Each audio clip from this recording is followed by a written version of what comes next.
ഈശോയിൽ സ്നേഹം നിറഞ്ഞ വൈദികരെ, സിസ്റ്റേഴ്സ്, സഹോദരി സഹോദരന്മാരെ, കുഞ്ഞുങ്ങളെ, ചരിത്രമുറങ്ങുന്ന താഴേക്കാട് പള്ളിയിൽ കുടിയിരുത്തിയിരിക്കുന്ന വിശുദ്ധ സെബസ്ത്യാനോസ് സഹദായുടെ തിരുനാളിനോടനുബന്ധിച്ച് ഒരു സന്ദേശം നൽകുവാൻ എനിക്ക് അവസരം ലഭിച്ചതിൽ ഞാൻ സന്തോഷിക്കുന്നു.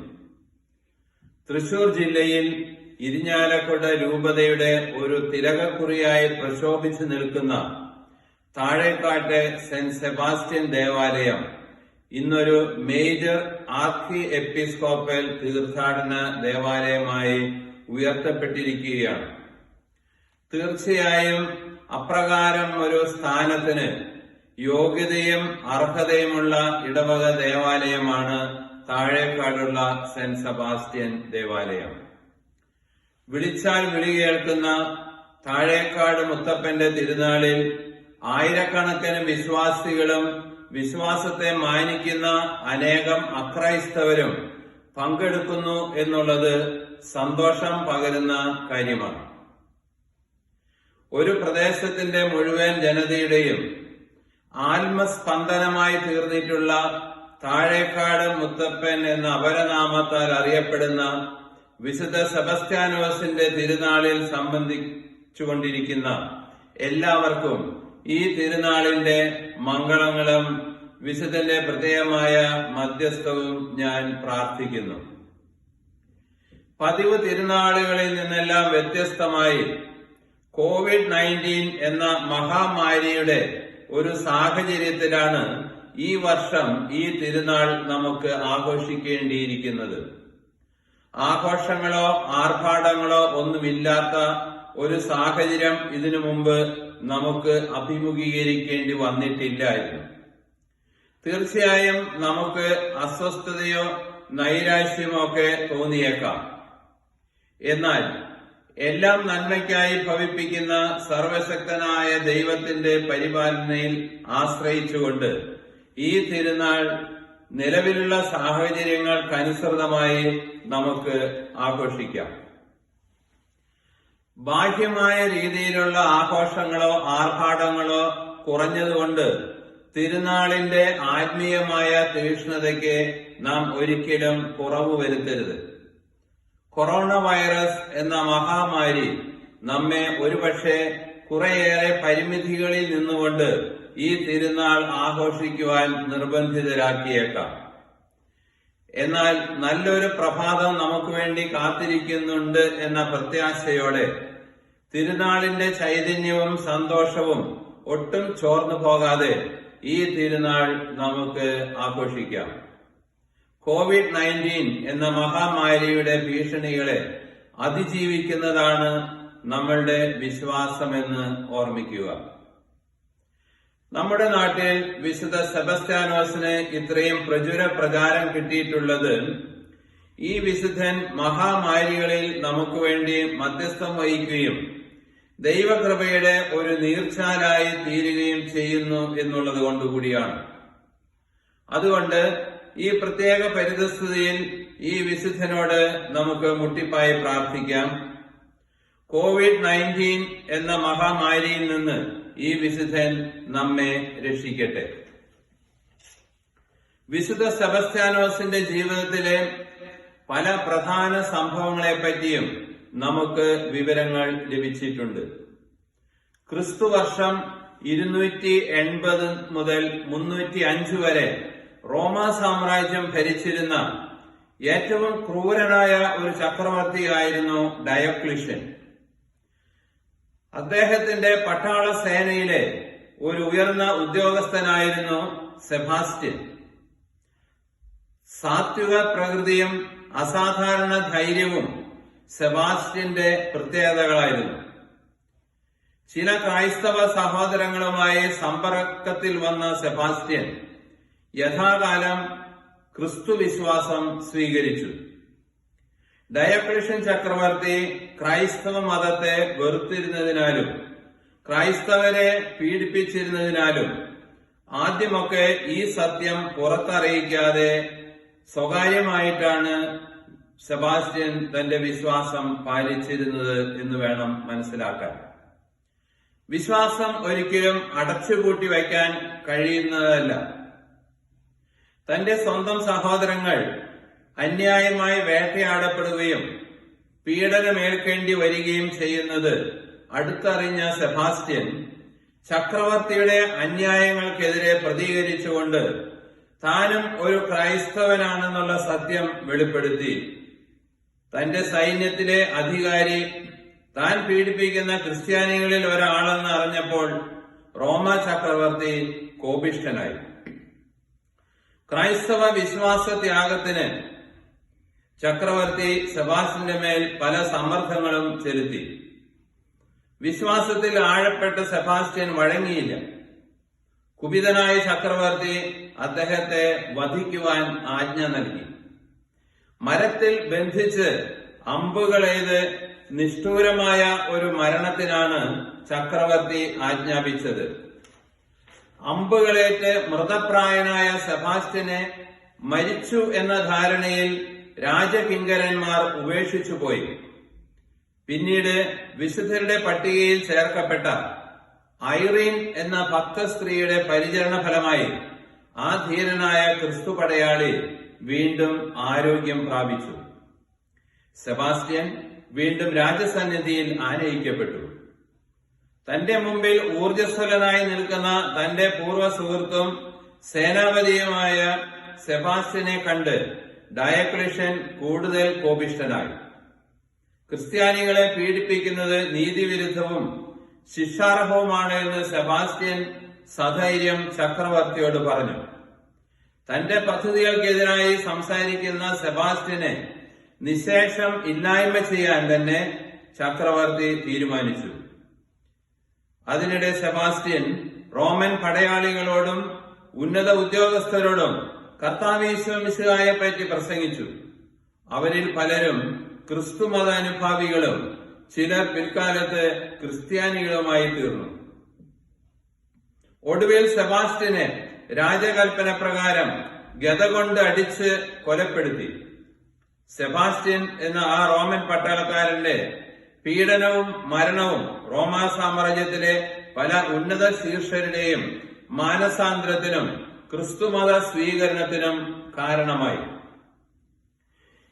ഇറ്റലിയിൽ സന്ദർശനം നടത്തുവാൻ അവസരം കിട്ടിയിട്ടുണ്ടെങ്കിൽ നിങ്ങൾ ഓർമ്മിക്കുന്ന ഏറ്റവും ശ്രദ്ധേയമായ കാഴ്ച സ്ഥലമായിരുന്നു കാറ്റക്കോംസ്. അനേകം രക്തസാക്ഷികളെ അടക്കിയിട്ടുള്ള ഏറ്റവും പരിശുദ്ധമായ ഒരു സ്ഥലമാണ് കാറ്റക്കോംസ്. റോമ നഗരത്തിന് വെളിയിലുള്ള കാറ്റക്കോംസ് എന്ന അന്തർഭൗമിക ദേവാലയങ്ങളുടെ ഒരു ഭാഗത്താണ് രക്തസാക്ഷിയായ വിശുദ്ധ സെബാസ്ത്യാനോസിനെയും സംസ്കരിച്ചിരിക്കുന്നത്. സെന്റ് സെബാസ്റ്റ്യൻ കാറ്റക്കും എന്നാണ് ആ സ്ഥലം തന്നെ അറിയപ്പെടുന്നത്. റോം സന്ദർശിക്കുന്ന ഏതൊരു വ്യക്തിയും ഇന്ന് ഈ കാറ്റക്കുമ്പ് സന്ദർശിക്കുകയും പ്രാർത്ഥിക്കുകയും ചെയ്യുന്നു. അപ്രകാരം ലക്ഷക്കണക്കിന് ജനങ്ങളാണ് ഈ വിശ്വാസത്തിന്റെ നിത്യസ്മാരകം സന്ദർശിച്ച് പ്രാർത്ഥിച്ചുകൊണ്ടിരിക്കുന്നത്. എല്ലാ വർഷവും ജനുവരി 20-ാം തീയതി സെബസ്ത്യാനോസിന്റെ തിരുനാൾ ദിവസം റോമൻ പട്ടാളക്കാർ അവിടെ കൂട്ടമായി വന്ന് പ്രാർത്ഥിക്കുകയും പരിശുദ്ധ കുർബാനയിൽ പങ്കുകൊള്ളുകയും ചെയ്യുന്നു. സെന്റ് സെബാസ്റ്റ്യൻ പടയാളികളുടെയും നിയമപാലകരുടെയും പ്രത്യേക സ്വർഗീയ മധ്യസ്ഥനും കൂടിയാണ്. സഭാപിതാവായ തെർത്തുല്യൻ ഇപ്രകാരം പറഞ്ഞിട്ടുണ്ട്: വേദസാക്ഷികളുടെയും രക്തസാക്ഷികളുടെയും ചുടുനിണ തുള്ളികൾ സഭയാകുന്ന മഹാവൃക്ഷത്തിന്റെ വിത്തുകളായി തീർന്നിരിക്കുന്നു. വിശ്വാസം തേജോമയമാകുന്നത് നമ്മുടെ കഷ്ടപ്പാടിലാണ്. ക്രൈസ്തവ വിശ്വാസം ലോകജനതയ്ക്ക് നൽകിയിട്ടുള്ള ഒരു സവിശേഷ സംഭാവനയാണ് സഹനത്തെക്കുറിച്ചുള്ള അതിന്റെ വീക്ഷണം. സഹനത്തിലൂടെ കടന്നു പോകേണ്ടിയിരുന്ന ഈശോ തന്റെ പരസ്യ ജീവിതത്തിന്റെ ആരംഭത്തിൽ തന്നെ തന്റെ മലയിലെ പ്രസംഗത്തിൽ ഉദ്ഘോഷിക്കുകയുണ്ടായി: നീതിക്ക് വേണ്ടി വിശക്കുകയും ദാഹിക്കുകയും ചെയ്യുന്നവർ ഭാഗ്യവാന്മാർ, അവർക്ക് സംതൃപ്തി ലഭിക്കും. നീതിക്ക് വേണ്ടി പീഡനമേൽക്കുന്നവർ ഭാഗ്യവാന്മാർ, സ്വർഗരാജ്യം അവരുടേതാണ്. എന്നെ പ്രതി മനുഷ്യർ നിങ്ങളെ അവഹേളിക്കുകയും പീഡിപ്പിക്കുകയും എല്ലാവിധ തിന്മകളും നിങ്ങൾക്കെതിരെ വ്യാജമായി പറയുകയും ചെയ്യുമ്പോൾ നിങ്ങൾ ഭാഗ്യവാന്മാർ.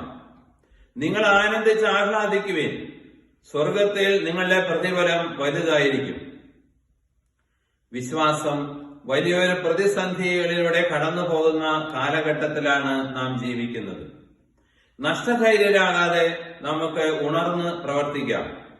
വിശുദ്ധ പൗലോസ് അപ്പോസ്തലൻ ഫിലിപ്പിയിലെ സഭയെ ഉത്ബോധിപ്പിച്ചത് ഇപ്രകാരമാണ്: നിങ്ങളുടെ എതിരാളികളിൽ നിന്നുണ്ടാകുന്ന യാതൊന്നിനെയും ഭയപ്പെടേണ്ട.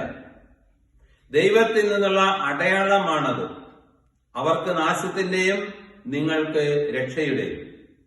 ക്രിസ്തുവിൽ വിശ്വസിക്കുവാൻ മാത്രമല്ല, അവന് വേണ്ടി സഹിക്കാൻ കൂടിയുള്ള അനുഗ്രഹം അവനെ പ്രതി നിങ്ങൾക്ക് ലഭിച്ചിരിക്കുന്നു.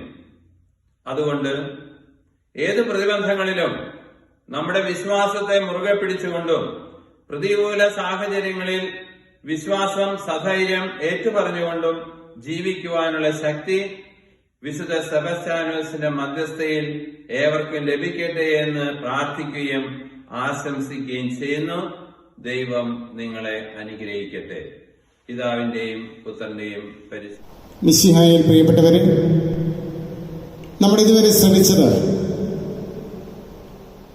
ചിക്കാഗോയിൽ നിന്നുള്ള സീറോ മലബാർ ക്രിസ്ത്യാനികൾക്ക് വേണ്ടി രൂപീകൃതമായ രൂപതയുടെ സഹായമെത്രാനായ അഭിവന്യ ജോയി ആലപ്പാട്ട് പിതാവിന്റെ സന്ദേശമാണ്. മനോഹരമായ ഈ സന്ദേശം ഒരാഴ്ചയ്ക്ക് മുമ്പാണ് ഞാൻ നൽകണമെന്ന് പിതാവിനോട് ആവശ്യപ്പെട്ടത്. വളരെ സന്തോഷത്തോടുകൂടെ അതിനുവേണ്ട ക്രമീകരണങ്ങൾ ചെയ്ത് ഓൺലൈനിലെ സമയത്തിന് തന്നെ എത്തി നമുക്ക് വേണ്ടി ഈ സന്ദേശം പങ്കുവച്ചു. ഈ അവസരത്തിൽ ഈ ഇടവയുടെ പേരിൽ ജോയി ആലപ്പാട്ട് പിതാവിന് ഞങ്ങളെല്ലാവരും ഏറ്റവും സ്നേഹത്തോടെ നന്ദി പറയുകയാണ്. തിരുനാൾ 8-ാം ഇടത്തിന് നമുക്ക് കിട്ടിയ വലിയ ഭാഗ്യമാണ് ഇന്ന് നമുക്ക് സന്ദേശം നൽകിയ 2 പിതാക്കന്മാർ. ജോയി ആലപ്പാട്ട് പിതാവ് ഈ രൂപതയിൽ വർഷങ്ങളോളം ശുശ്രൂഷ ചെയ്തിരുന്ന എല്ലാവർക്കും പ്രിയപ്പെട്ട നല്ല ഒരു ഗായകൻ കൂടിയാണ്. ജോയി പിതാവിൻ്റെ പ്രവർത്തനങ്ങൾ ചിക്കാഗോയിൽ പ്രത്യേകിച്ച് ഈ അവസരത്തിൽ വളരെ പ്രധാനപ്പെട്ടതാണ്.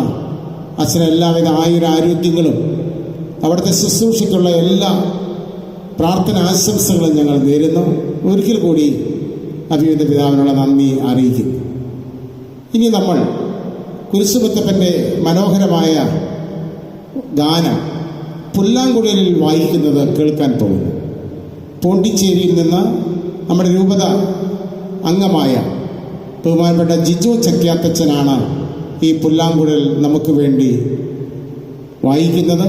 നമുക്കത് ശ്രമിക്കാം.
സ്നേഹമുള്ളവരെ, എല്ലാവർക്കും തിരുനാളിൻ്റെ പ്രാർത്ഥനാ മംഗളങ്ങൾ ഞാൻ നേരുകയാണ്. ഹൊസൂർ രൂപതയുടെ കീഴിലുള്ള പോണ്ടിച്ചേരിയിലെ സെൻറ്റ് തോമസ് പാരിഷ്, ഞാനും എൻ്റെ ഇടവകാംഗങ്ങളും എല്ലാവരും ചേർന്ന് നിങ്ങൾക്ക് തിരുനാളിൻ്റെ മംഗളങ്ങളും ആശംസകളും നേരുന്നു. താഴേക്കാട് കുരിശുമുത്തപ്പൻ വിശുദ്ധ സെബസ്ത്യാനോസിൻ്റെ വലിയ അത്ഭുതങ്ങൾ നമ്മുടെ ജീവിതത്തിൽ എല്ലാവർക്കും സമൃദ്ധമായിട്ടുണ്ടാകട്ടെ എന്ന് ആശംസിക്കുന്നു, പ്രാർത്ഥിക്കുന്നു. ദൈവം നിങ്ങളെ അനുഗ്രഹിക്കട്ടെ. ഈശോ മിശിഹായ്ക്കും സ്തുതിയായിരിക്കട്ടെ.